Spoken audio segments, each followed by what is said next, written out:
You're listening to the Vent Podcast, where we bring you interviews and stories from around the world of wine and spirits. From winemakers and critics to sommeliers and master distillers, we'll explore the people and businesses who are instrumental in shaping the future of today's food and drinks culture. Enjoy the show. Hey everyone, welcome back to another episode of the Vent Podcast, presented by our good friends at Corvin. And as always, I'm joined by Billy Galanko, and Billy, we're excited. This guest we have today is a near first for us, I think, a producer directly from Bordeaux. Today, we're excited to welcome Dominique Arangoits from Cos d'Esternel. My first apology for the French. There'll be more apologies, I'm sure, in this episode. But yeah, I didn't want to bury the lead. Wanted to just highlight that a top producer in Bordeaux and one whose wines we feature heavily on the Vent Marketplace as well. So folks can head over and pick up some of their wines. And I think really competitive when you think about pricing and value, often thought of as extremely high quality. Excited to have Dominique on today. But Billy, I did some wine tasting this weekend, and I know you did as well. You had some tasting events and such. Maybe we can dive into that. I went to the White Rhone tasting here in LA. It was very, very interesting. It's basically trying to push more of the lesser known varieties and grapes, or not varieties and grapes, varieties and styles from the region. So I sought out some like Condrieu and some Hermitage. So that was nice to have, along with a few different things. I had a white Gigondas, which they just created the AOC for. But as many people know, Rhone whites tend to be more rich, full bodied. They become nutty as they develop, since it's so hot there, especially in the southern Rhone. They get really ripe.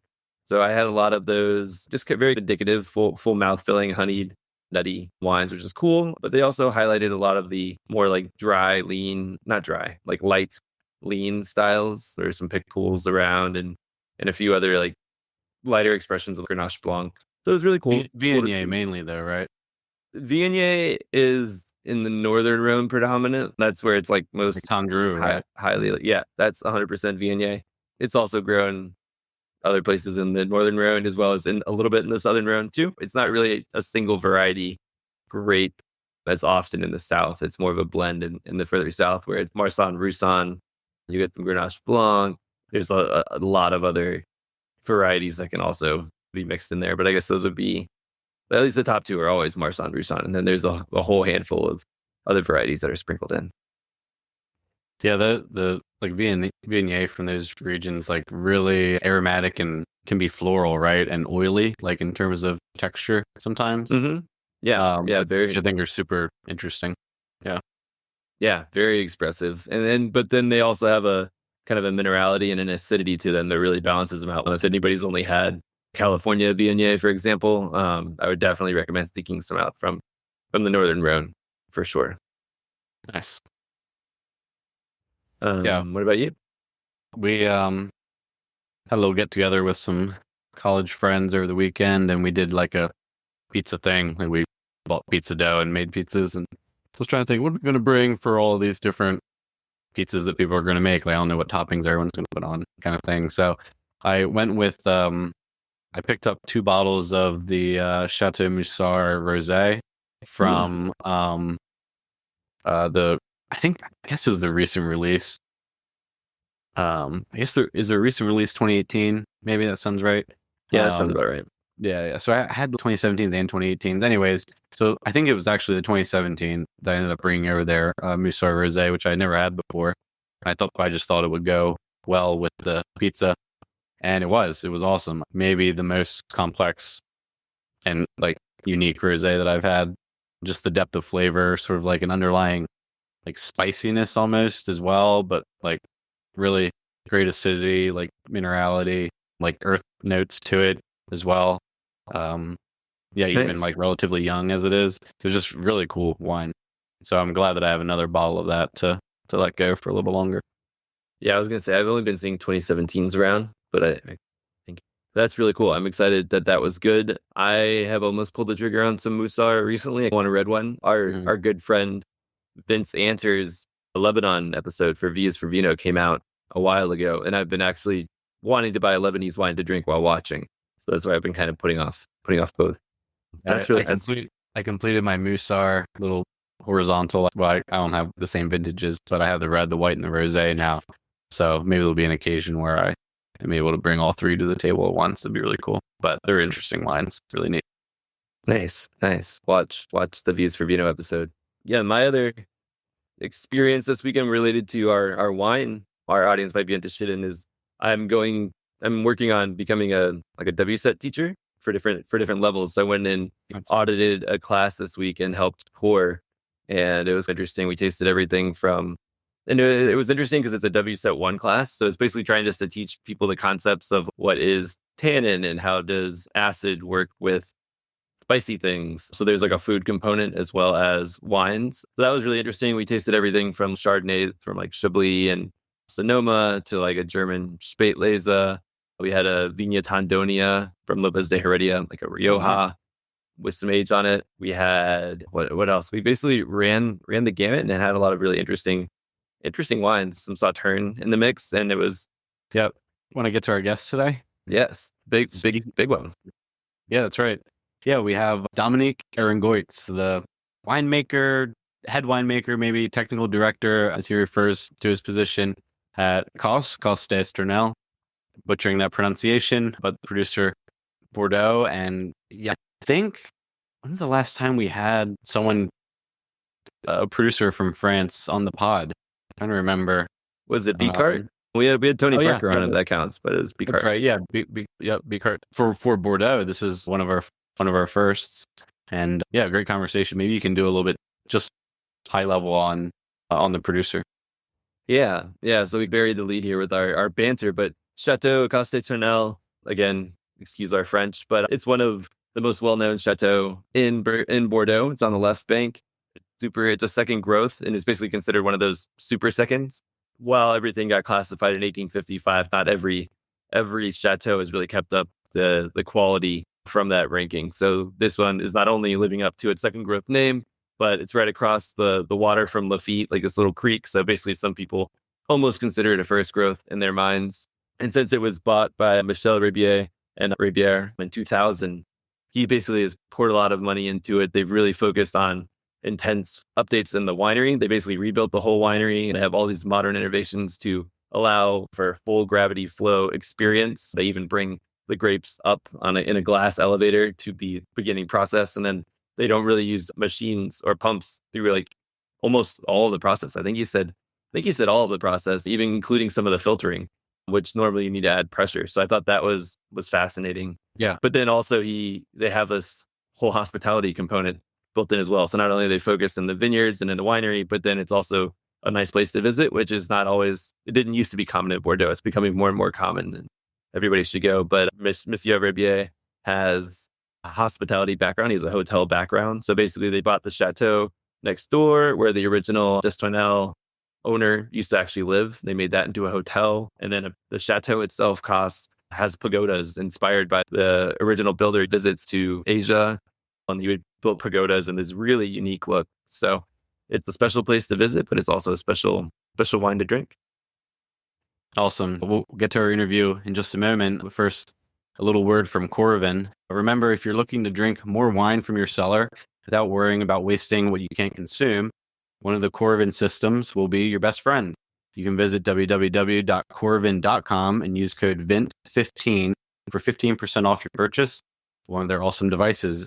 If you're a member of the trade, you can also visit www.trade.corvin.com for exclusive discounts on the range of products and accessories for home and work. Thank you once again to our friends at Corvin for this episode. And now here is our interview with Cos d'Esternel's Dominique Arangoits.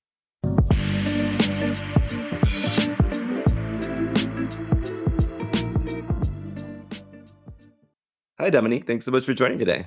Good afternoon, everybody. We're very excited to have Dominique Arangoits. I hope I'm pronouncing it right. I know you just said it on the podcast. Technical director from Cos d'Esternel. You would have heard in our introduction ahead of this interview, but Dominique has a really interesting background and is very tied to the basically Cos and basically since 2000.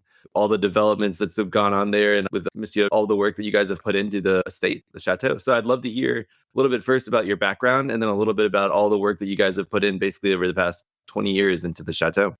First, I made my study in major part of my studies in Bordeaux in an agronomic school. And in the last year, I had opportunity to choose and an option to learn about winemaking and vineyard managing. And I decided to follow this. I was in a small group. We were only 8 young people, and very rapidly it looked evident that it would be very interesting and fascinating for me to be in charge of a vineyard and to have chance of make wine.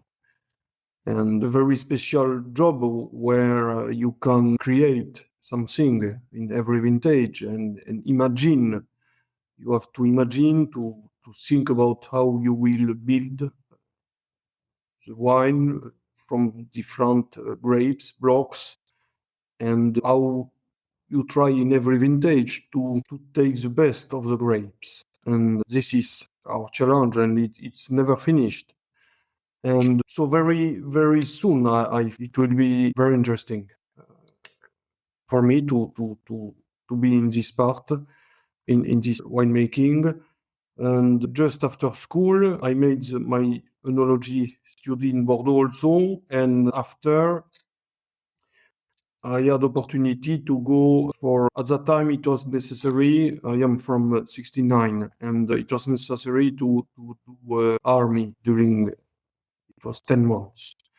But instead of going in making army, it was possible to work for a French company in a foreign country.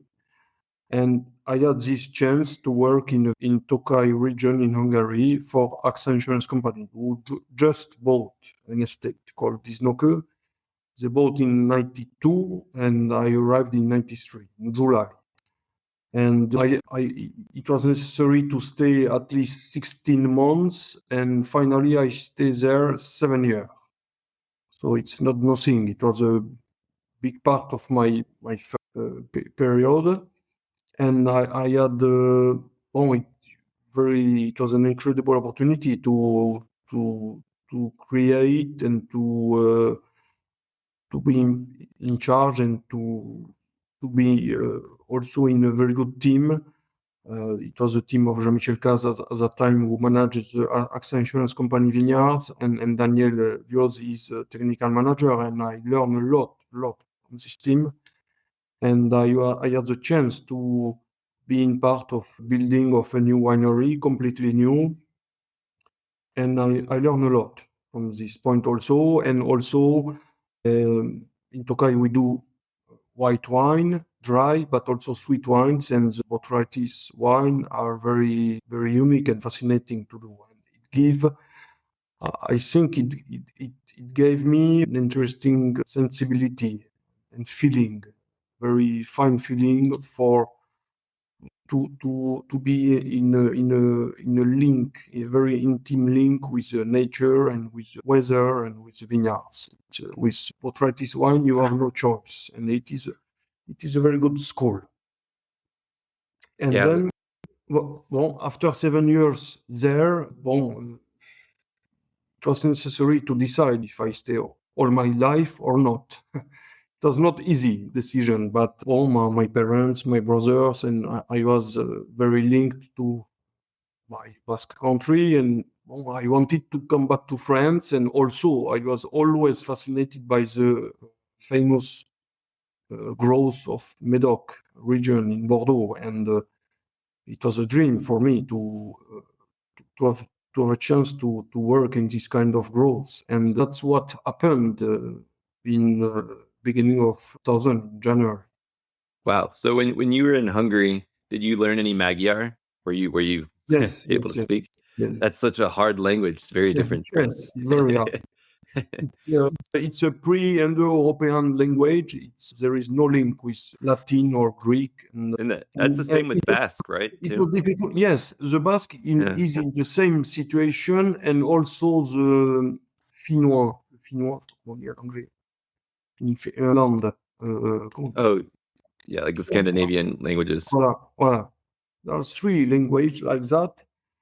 Maybe that helped me to learn. And what is interesting, I don't forget the Magyar. And sometimes I have some visitors from Hungary, and I am happy to be able to do the visit in Hungary. Yeah, that's And, that's and so Michel cool. Rebier, what is interesting, Michel Rebier, 9 years after his arriving at Cos Estornel, bought very nice estate in Hungary, in Tokay. So it's a very big chance for me, and I go 4-5 times a year to look this vineyard. Yeah, I'm fascinated by your sort of ultimately falling in love with the process of developing an estate while you were in Hungary, right? You said you partook in the vineyard activities, but also in establishing new winery, new production facilities, these kinds of things. Did you expect to have the opportunity to have that large of an influence on an estate when you came back to Bordeaux, or what was your expectation No, when you came back? because What sort of role? when you arrive at Cos Estornel, it's one of the mythic brand of Bordeaux and Gros. It's very unique. It's impossible to compare this estate with other estates for so many reasons. And at the beginning, I was a little afraid to be only in charge to maintain the level, to be careful, not doing mistake, and nothing more. It was not nothing, but no moving, no changing. But now we know, 25 years after, that with the ownership of Michel Rebier, and he's an entrepreneur. He's An entrepreneur. All he has a lot of all his life. He managed companies, he built companies, and he has an incredible vision. And it was a very interesting period, and I think we participated and very hardly to a revolution in Bordeaux, in winemaking. We imagine a new cellar that a lot of winery copy now. We have also very unique tanks. We were the first to imagine these tanks in 2003, 20 years ago. And we had chance to move the winemaking, to participate and to initiate, I think, more precision, more fruit in the young wine of Bordeaux. And we started with empty page Yeah. for a lot of things, and it's an incredible chance. I wouldn't never imagine that we had so many to do, change. And I think Bordeaux changed a lot within 20, 25 years, and maybe we don't say enough that we had a revolution.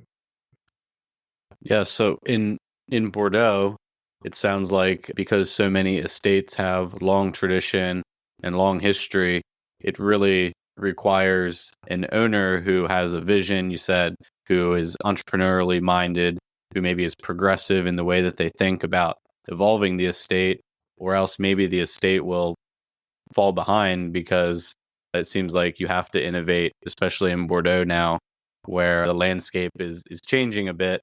Some of the Yes, same old yeah. practices aren't working as much anymore. Yeah, we have a lot of vineyards in the world, and they work better and better. We have more concurrence than we had. And in the past, maybe Bordeaux, the famous growth, were a little behind the classification of 1855, who classified the growth in 5 family. And it's a chance because we are in the second growth family, and this family is very, very large and with lot of differences. And I feel it is in this classification that we have the harder concurrence, and that we want to move the maximum. And every vintage in Bordeaux, in every vintage we show in the world, more 1,000 people come and drink the last vintage in April.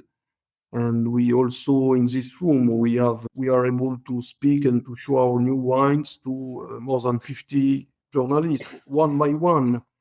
And that push us to try always to ameliorate and to do better and better. Yeah, speaking of like there are a lot of second grows, but certain ones like your chateau are considered the top tier of the second grow. Some of these super seconds, also because you guys are right across the creek from Lafitte, and also I think in 2000 I have Jancis or Jane Anson's Inside Bordeaux here, and I was just reading before our call that you guys also acquired a nearby cellar or not cellar chateau as well, Chateau Yes. Poma in 2019. Can you talk about how like you guys are both incorporating those old vineyard plots that were actually part of the original estate, as well as your plot by plot focus now, and how you're enhancing the Yes. wines? Well, Chateau Pomis is very special because Chateau Pomis has a link, Cos d'Estournel, because Louis d'Estournel, the man who built this estate in the 18th century, lived at Chateau Pomis. Chateau Pomis was his home, his house. Oh, wow. And that's why Michel Rebier wanted to come back to the origin of this estate. And so we were able to choose vineyards that were owned by Louis d'Estournel. So it's a link with the history of this estate. Very, very interesting. And we have some very, very old Merlot, which are very, very good for the blend. It's clear. This estate that we were able to put in our blend here. Can you talk a little bit about the wines that you make, your first and second wines, and just a little bit of what the difference in between the grape makeup, or yeah. This estate is in a small mountain, and the word Cos is coming from Cox, which meaning is stony hill.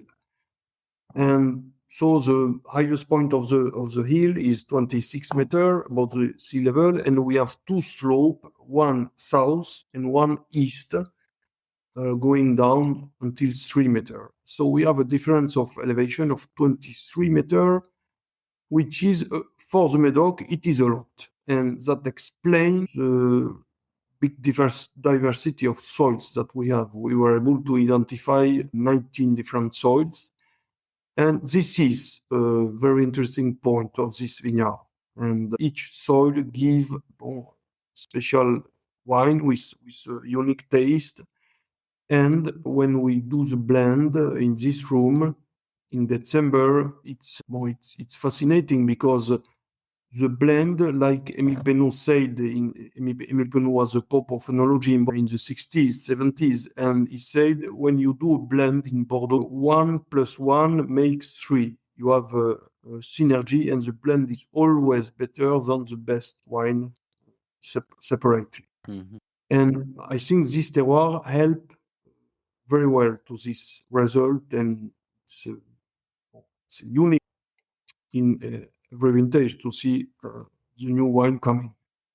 Then Pagode de Cos in this wine is it's more in the lower part with soils more rich in clay, limestone, sometimes younger vineyards compared to the Grand Vin, more grapes because they are younger, bigger vigor, and all this makes that the grapes are a little less rich in tannins and give very, very fruity wine with a lot of energy, more open and accessible than the Grand Vin.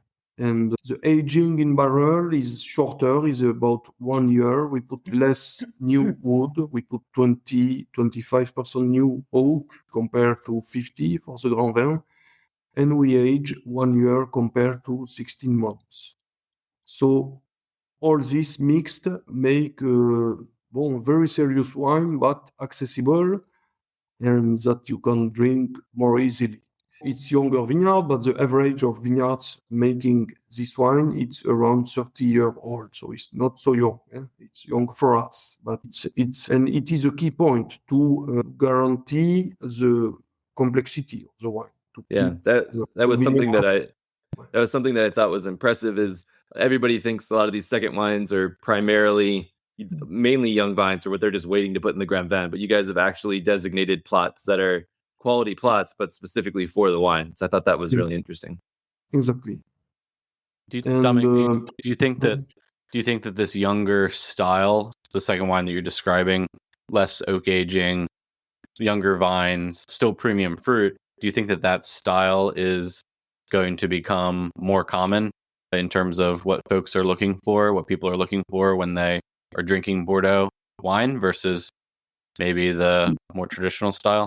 Not traditional, but you understand. It's possible. It is it's we feel that more and more for balance and for digestibility of the wines. And it's our new challenge. In the past, 30 years ago, the climate was a little different. The vineyard was more vigorous. It had more grapes, and we were obliged to, and we learned that at school, to push the ripening of Cabernet Sauvignon, which was not evident in every vintage. Some vintage which were a little rainy, cold, made just ripe Cabernet Sauvignon, and we had the good ripeness only in the big vintage, and they were 2 years every 10 years. It was not a lot. Today, the situation is completely different. In every vintage, something happened and make Cabernet Sauvignon ripe enough. And it's new, it's completely new. And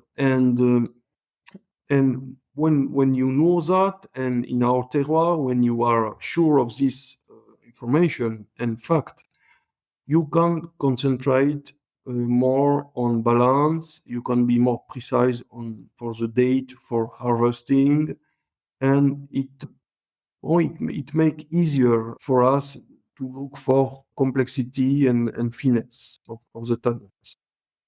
I was also reading prior to this that you guys are looking to, as the years go on, set the ratio of Cabernet Sauvignon. I think it's around 70% now, and then Merlot, and then you still sprinkle in a little bit of Cab Franc and Petit Verdot.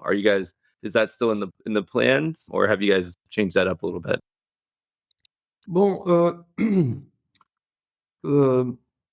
we have our estate today is around 100 hectares, and if you want to maintain the age of the vineyard, you are obliged to renew some blocks, to dig out and to replant, and to wait 4 or 5 years before 2 plantations. One of the surprise recently is to see the Merlot. We have some very old Merlot, and our oldest block was planted by the women during the First War in 1950. Wow. So it's more than 100 years old, and it's interesting to see how the vine adapt to the situation. And we see today, we saw in 16, in 18, 20, 22, 23, that we feel that the vine has a memory and react better to extreme of temperature than it did 15 years ago. And it adapt better. I hope we also react better to the situations. And today we have Merlot, which are less rich in alcohol than they were 15 years ago. And it is a good news for the balance. And Merlot is able to keep the balance. Cabernet Sauvignon is riper, so it has more roundness than in the past. So every variety is well balanced alone, and it is new. In the past, one variety needed the other to correct a little. Now it is not the case in our terroir with all vineyards, and it make the blend session more easy and more fascinating. And it make me optimistic for the future. The vine adapt. We make massal selection from the oldest plants, and this is also an interesting point because with vines that had 100 year old, they saw 100 vintage. They adapted to the place, and it's very important to follow and to keep this genetic side and patrimoine of this estate, and it helps for the future. So one part of our plantation now, since 3 years, they are made with massal selection from our old Merlot and Cabernet Sauvignon. And it will help to adapt to eventually extreme conditions. Are you, although you're taking the old vine material, are you changing the rootstocks that you might be putting them on to adapt to the current conditions too, like more heat, more drought? It is a possibility to put a rootstock which is a more late ripening. Voilà. And in the past, we push everything to win precocity, or more ripe Cabernet. Now, it's possible to change a little the rootstock and to have a more late ripening rootstock, to have ripening in more cold conditions theoretically. And it is a key for complexity. One of the key. Hey, Dominic, before when you were talking about your move from Hungary back to Bordeaux, you said that you had always been enamored by the Medoc and this region, this part of Bordeaux. What was it at that time that drew you to the place, and has it changed in terms of what as the strengths of the terroir, the strengths of the region that make it stand out among other maybe chateau or regions in Bordeaux? We feel every day that this place, these estates are very unique, and but it's always a surprise, even if we know, and because in every vintage it shows us how the terroir adapt to the condition, help the vines to save the balance and the complexity of the wines.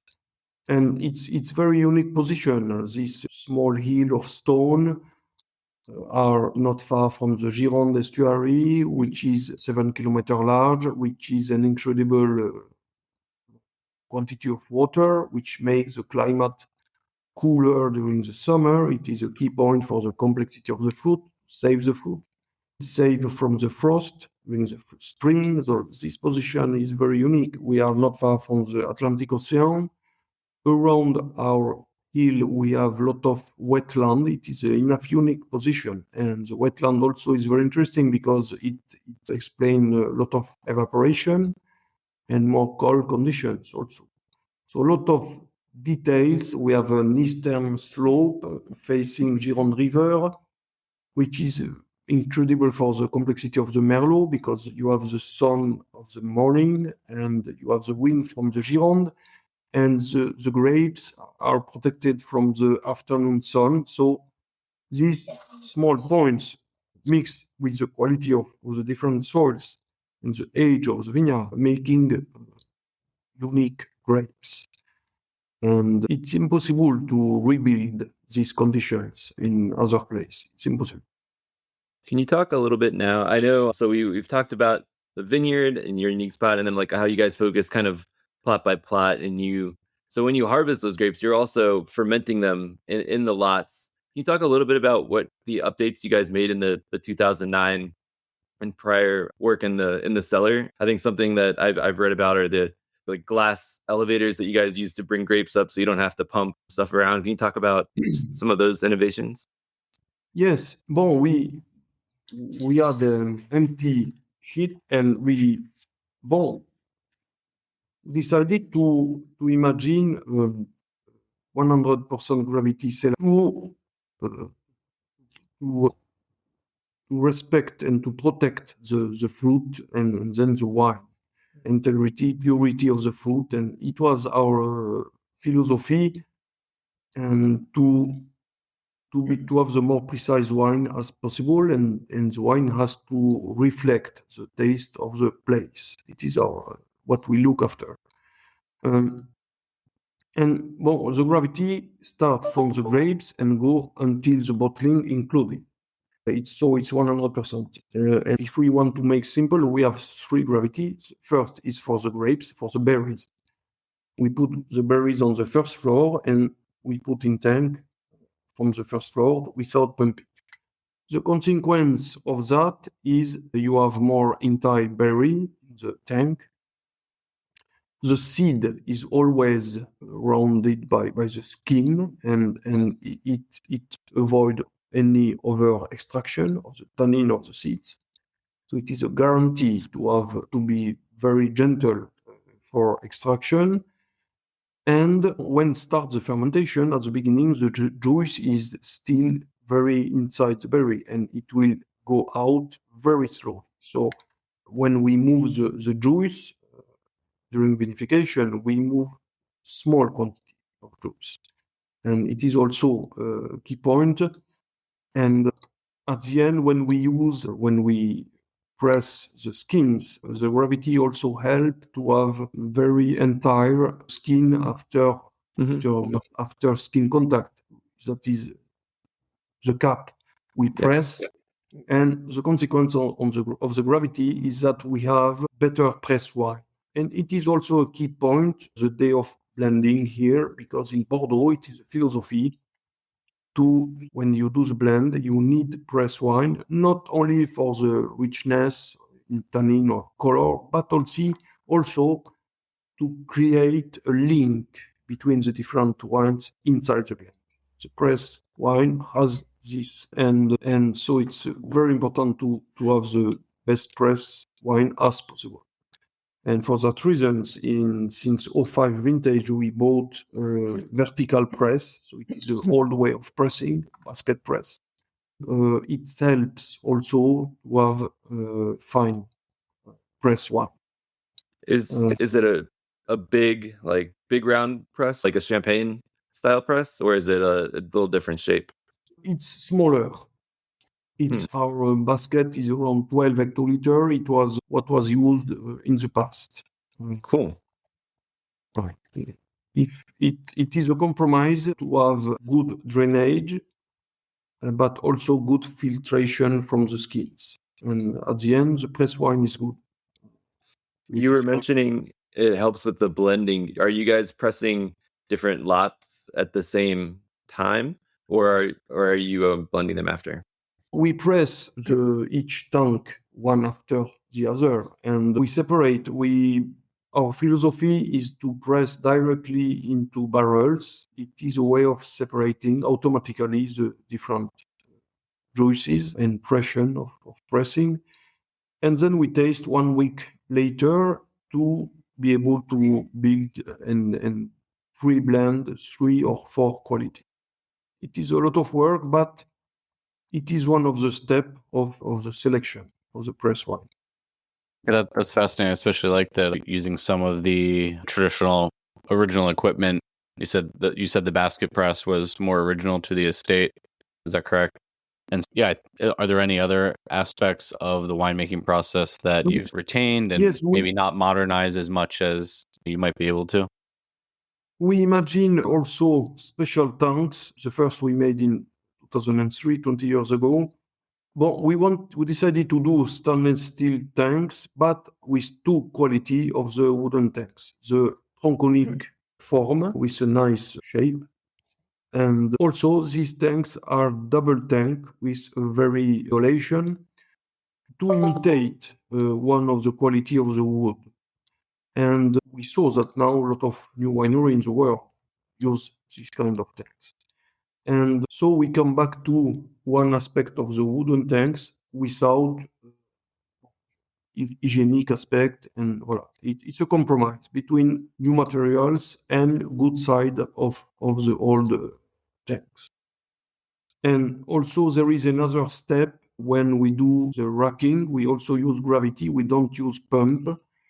And when we do the racking from barrel to barrel or from barrel to tank, we use the esquive. You have the barrel and you have a small hole here in the bottom, and so we put the pipe here, and then with gravity, wine come down, and at the end we move a little the barrel to separate the wine from the lid.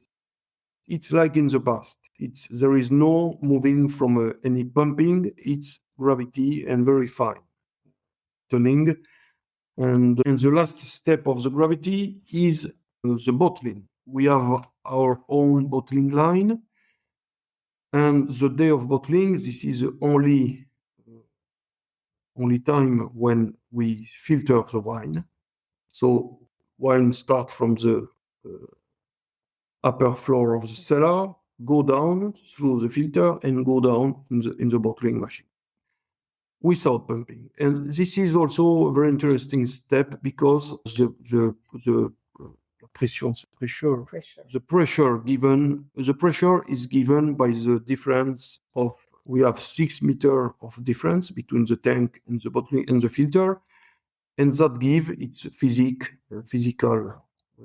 theory that give 0.6 kilogram of pressure in the filter, which is not a lot. If you pump, you can push until 2.5 kilo, and we are obliged to do with 0.6 kilo, and it obliges us to be gentle with the wine during this last step. That's a good insight on the pumping the wine around and putting it under more pressure versus the gravity into the bottling process. Is there, curious, when you think about going forward at the estate, will many of those processes change? Are you planning any upcoming innovations in the winery itself for your winemaking, even if they're sort of small changes? Est-ce qu'il y a d'autres innovations qui sont dans le plan? It's never finished, of course. But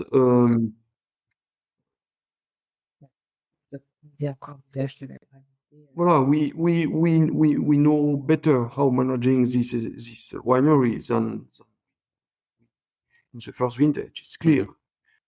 And we also are able to manage very well and very early the temperature of the grapes. This is a key point, and it is more and more important to do that. In some harvest, we can have high temperature that we didn't have in the past. And this cellar also was imagined for that.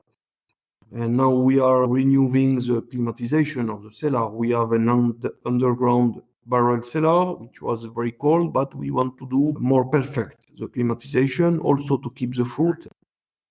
And we are making now. It's never finished. I'm curious, this is away from the winery and the vineyard a little bit, just your own opinion and perspective. You fell in love with Tokay and botrytis wines there. How do you compare the wines of Sauternes and Tokay, and do you love them both? Have you made any botrytis wine since you've been in Bordeaux? No. Mm-hmm. I only made in Tokay. The winemaking is not a recipe; it's a feeling, and I said you that it is an incredible school of humility, because you depend incredibly from the weather, more than with other wines. It's crazy how you depend on the weather, right? And I think winemakers and owners of botrytis wine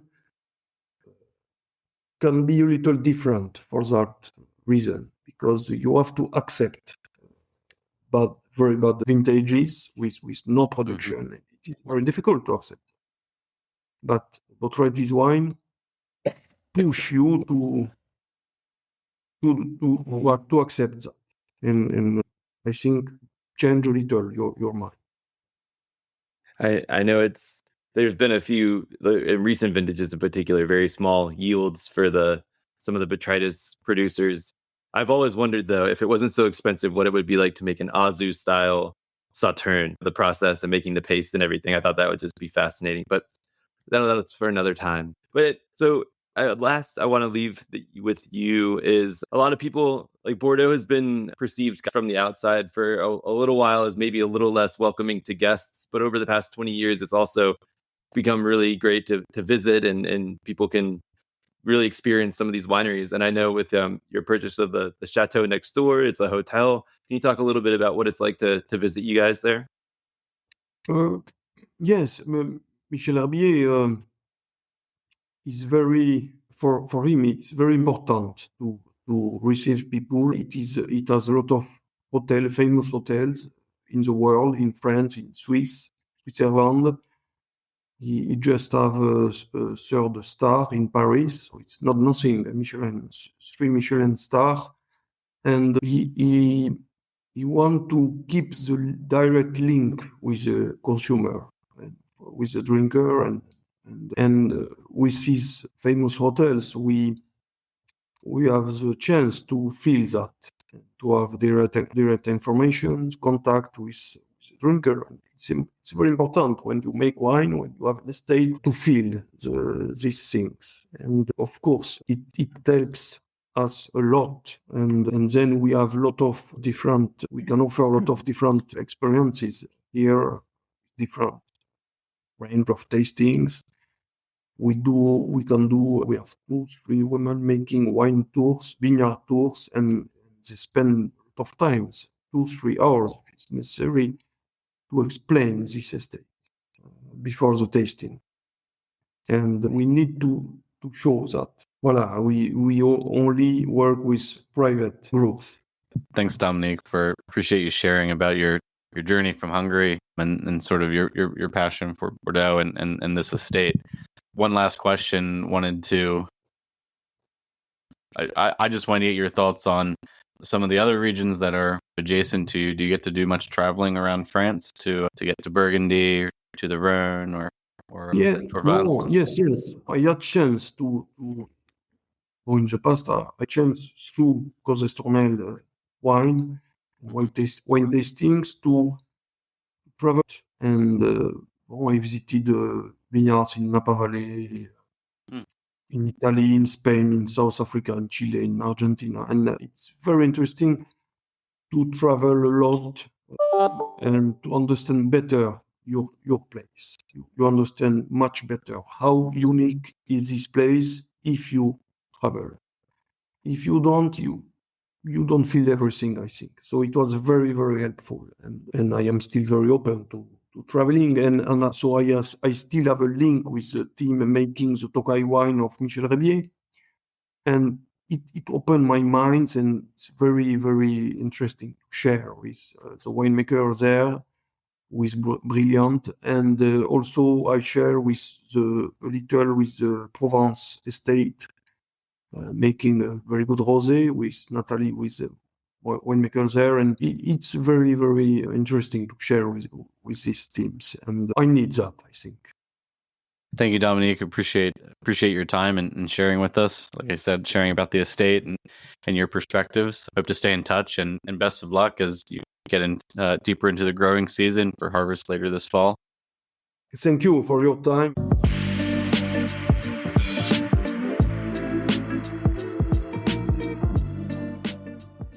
All right. That was our interview brought to you by Corvin. With Corvin, you can discover the differences between different varietals, regions, or harvests with side-by-side tastings. I think that's perfect to do with Bordeaux because you can really see the differences between the vintages, tons of variation, not in recent years as much. But I also hope everybody enjoyed that interview with Dominique. I was really impressed with his winemaking background. You don't really see many people with the unique background that he has and all the work that he's put in over the past 20 plus years at Cos. So I hope everybody enjoyed hearing from him. And that is our episode for this week. We'll be back with another interview next week. Cheers.